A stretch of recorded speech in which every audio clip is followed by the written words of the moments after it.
8.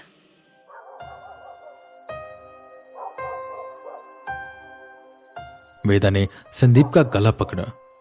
संदीप की ओछी बातें सुनकर वेदा को बहुत गुस्सा आ रहा था, पर तभी संदीप की आंखें हल्की काली हुई।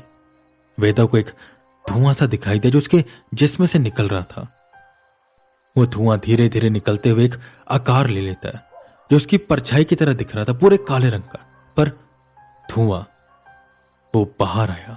उसने वेदा को गले से पकड़ा और उठाकर जमीन पर पटक दिया। वेदा ने उस आकृति की ओर देखा।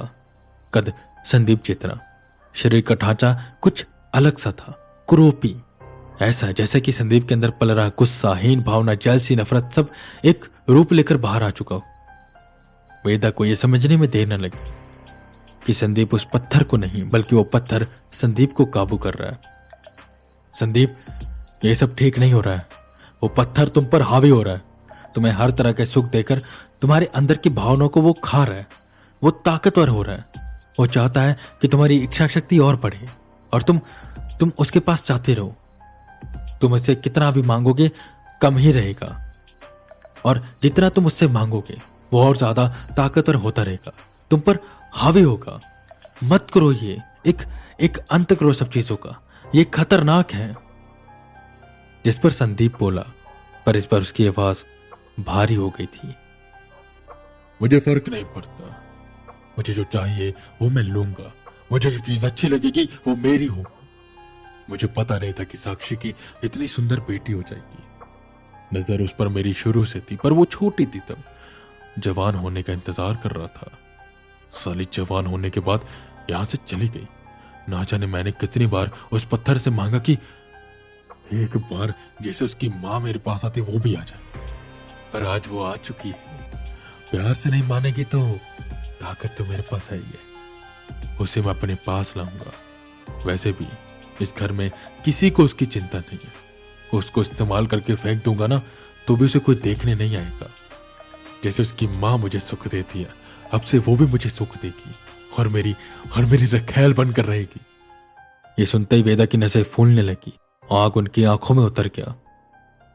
उन्होंने सातों चक्रों को एक साथ जागृत किया और वेदा के अंदर पता नहीं कैसी भावना आई कि वो सातों चक्र एक साथ काम करने लगे। वेदा हवा की रफ्तार से संदीप के पास गए। संदीप को उन्होंने हवा में उठा दिया और बोले, स्मृति के बारे में एक भी शब्द बुरा बोला तो बीच से फाड़ दूंगा। उसके बारे में अगर कुछ गलत कहा। वेदा खुद पर काबू नहीं कर पा रही थी, और यही बात गुरुजी ने वेदा से कही थी कि अपनी भावनाओं पर हमेशा काबू रखना, उन भावनाओं को अपने ऊपर हावी मत होने देना। पर यहां पर वेदा की भावनाएं उन पर हावी हो चुकी थी। वेदा ने संदीप को उठाकर दूर फेंका और जोर से चिल्लाने लगी।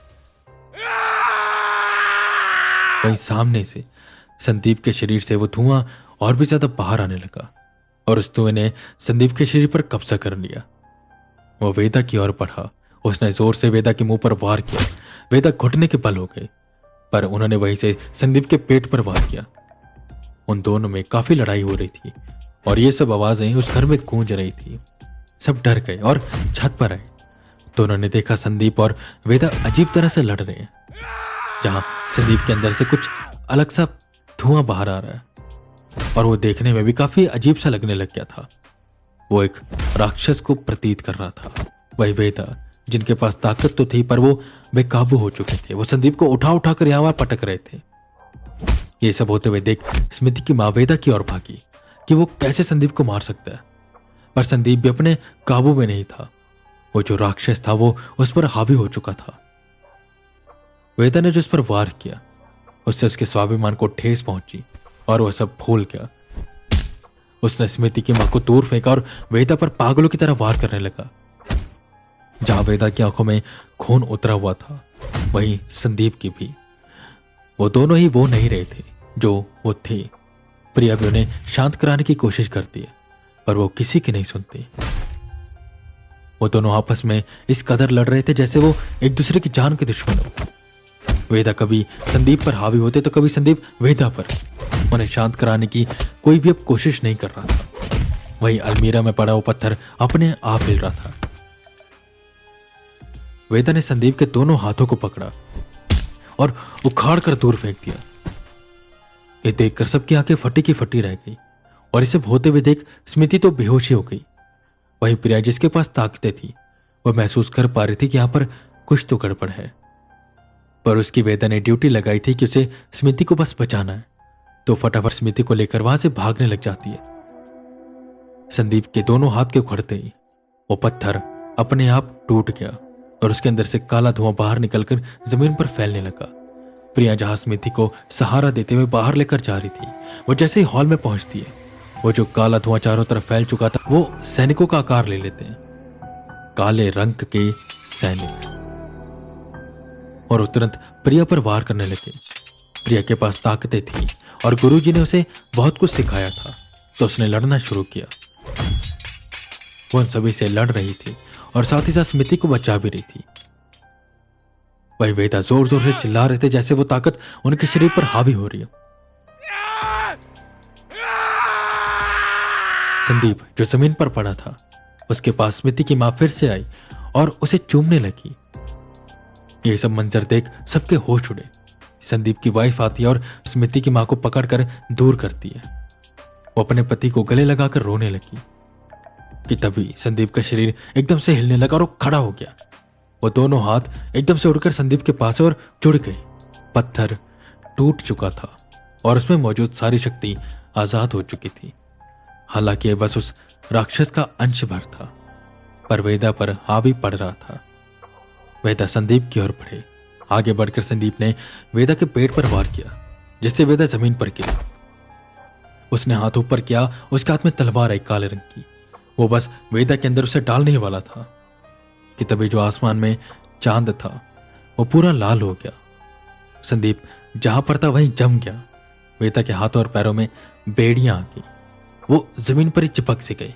घर में वो जो सोल्जर जैसे दिखने वाली आकृतियां थी, वो अभी भी प्रिया से लड़ रही थी। प्रिया किसी तरह मेन गेट के पास पहुंची, पर वहां पर एक अदृश्य दीवार सी बन चुकी थी जो किसी को भी बाहर जाने नहीं दे रही थी और शायद कोई भी बाहर से अंदर नहीं आ सकता था। वो इस घर में फंस चुके थे और एक अनजान से शक्ति आजाद हो चुकी थी। एक घेरा ऐसा बन गया था जो उन्हें उस दुनिया से अलग कर रहा था। वही स्मृति बेहोश थी। संदीप जम चुका था। घर के बाकी सदस्य बस रास्ता ढूंढ रहे थे यहां से भागने का। प्रिया सोल्जर से लड़ रही थी और वेदा बेड़ियों में जकड़े हुए थे। अब क्या होगा, प्रिया यही सोच सोच कर घबरा रही थी। और वहीं इन सब बातों से अनजान आर्यन अपने रूम पर पहुंच चुका था। वो इक्विपमेंट्स लेने और अगले सुबह वो इस घर में वापस आने वाला था, पर उसे पता नहीं था कि इस घर में आखिर हो क्या रहा है।